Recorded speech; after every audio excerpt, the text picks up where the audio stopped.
নমস্কাৰ স্বাগতম জনাইছো অন্য এটা ভিডিঅ'ৰ মাজলৈ কেকেআৰৰ হাতত পৰাস্ত ৰাজস্থান ৰয়েলছ আজি গুৱাহাটীৰ বৰখাপাৰাত যিখন মেচ অনুষ্ঠিত হৈছিল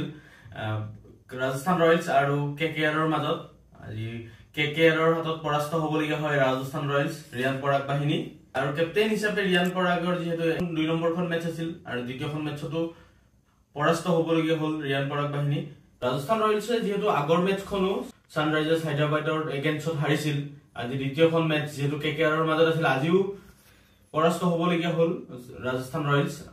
যেহেতু দ্বিতীয়খন মেচ হাৰিলে পইণ্টছ টেবুলৰ একেবাৰে শেষত ৰাজস্থান ৰয়েলছ 10 নম্বৰত যাবলগীয়া হ'ল কাৰণ যেহেতু বেক টু বেক দুখন মেচ হাৰিছে আৰু 3 নম্বৰখন মেচ অনুষ্ঠিত হ'ব গুৱাহাটীতে বৰখাপাৰাত সেইখন মেচ হ'ব চেন্নাইৰ এগেইনষ্টত সেইখন খুব এটা টাফ হ'ব কাৰণ খুব এটা ষ্ট্ৰং টিম সিএসকে এগেইনষ্টত জিকা ইমান এটা সহজ কথা নহয় আজিৰ মেচখন এনেকুৱা আছিল যে প্ৰথমে ৰাজস্থান ৰয়েলছে বেটিং কৰিছিল যেহেতু টছত আজিংক্য ৰাহানে জিকিছিল আৰু বোলিং কৰাৰ সিদ্ধান্ত লৈছিল আৰু ৰাজস্থান ৰয়েলছে বেটিং কৰিছিল প্ৰথমে বেটিং কৰি ৰাজস্থান ৰয়েলছে মাত্ৰ 151 ৰানহে কৰিবলৈ সক্ষম হয় নিৰ্ধাৰিত 20 অভাৰত আজি কেকেআৰৰ বোলিং খুব এটা ভাল হৈছিল আৰু পিচখন খুব এটা লো স্কোৰিং পিচ বুলি ধৰা হৈছিল সাধাৰণতে বৰখাপাৰাৰ পিচত খুব এটা ৰান হয় 180 প্লাস নহলে 180 প্লাস ৰান হয় কিন্তু আজি লো স্কোৰিং মেচ হ'ল আৰু ৰাজস্থান ৰয়েলছও ভাল প্ৰদৰ্শন কৰিব নোৱাৰিলে যেহেতু ৰাজস্থান ৰয়েলছৰ মাজত বেক টু বেক উইকেট 2-3টা উইকেট একেৰাহে গুচি গৈছিল নহলে এটা হাই স্কোৰিং মেচ হ'ল হয় প্ৰথমে বেটিং কৰিব আহি ৰাজস্থান ৰয়েলছৰ এছএছবি জয়সৱালে 29 ৰান কৰে আৰু সঞ্জু চেমছনে 11 কৰি আউট হৈ যায় ষ্টাৰ্টিং খুব এটা ভাল দিব পৰা নাছিল সঞ্জু চেমছন যেহেতু আগৰ মেচতো হাফ সেঞ্চুৰী কৰিছিল কিন্তু আজি বৰ বিশেষ কৰিব নোৱাৰিলে আৰু লগতে আজি ৰিয়ান পৰাগে ওৱান ডাউন বেটিং কৰিব আহি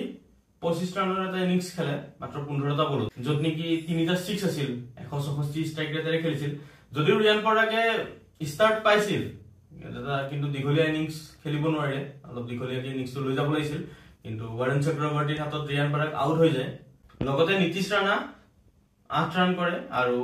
হাছৰাংগাই 4 ৰান কৰি আউট হয় যেহেতু বেক টু বেক উইকেট পায় কলকাতা নাইট ৰাইডাৰ্ছে লগতে ধ্ৰুৱজুৰেৰে 33 ৰান কৰে 28টা বলত আৰু শেষত জফৰা আৰ্চাৰে 17 ৰান কৰে আৰু ৰাজস্থান ৰয়েলছক 151 ৰানলৈ লৈ যায়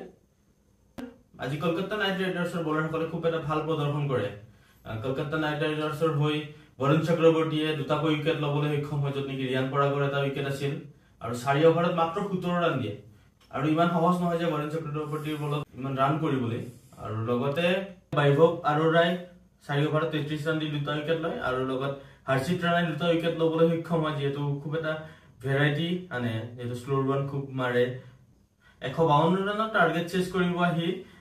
কলকাতা নাইট ৰাইডাৰ্ছে ষ্টাৰ্ট যদিও ভাল পোৱা নাছিল আজি ওপেনিং কৰিছিল যেহেতু আজি সুনীল নাৰায়ণ নাছিল ওপেনিং কৰিছিল মঈন আলী কাৰণ সুনীল নাৰায়ণে যেহেতু নাছিল আজি সুনীল নাৰায়ণক খেলুৱা নাছিল আৰু সেইটো এটা আউট অফ সিলেবাস হ'ল কাৰণ ৰাজস্থান ৰয়েলছে সুনীল নাৰায়ণৰ এগেইনষ্টত বল প্ৰেক্টিস কৰি আহিছিল কিন্তু আজি মঈন আলী আহিছিল মঈন আলী ওপেন কৰিছিল সুনীল নাৰায়ণৰ জায়গাত আৰু লগতে কুইন্টন ডিককে এটা দীঘলীয়া ইনিংস খেলে আৰু কুইন্টন ডিককে মেচখন শেষলৈকে লৈ যায় আৰু মেচখন জয়ী কৰোৱায় কেকেআৰক কুইন্টন ডিককে আজি 97 ৰানৰ ইনিংস খেলে যদি 3 ৰানৰ কাৰণে সেঞ্চুৰী মিছ কৰিলে কিন্তু বহুত এটা দীঘলীয়া ইনিংস খেলে আৰু মেচখন এটা এন্ডত ধৰি ৰাখে যেহেতু টাৰ্গেট বৰ এটা বিশাল নাছিল আৰু যদিও 4-6 মাৰিছে কিন্তু এটা এন্ড ধৰি ৰাখিছিল কুইন্টন ডিককে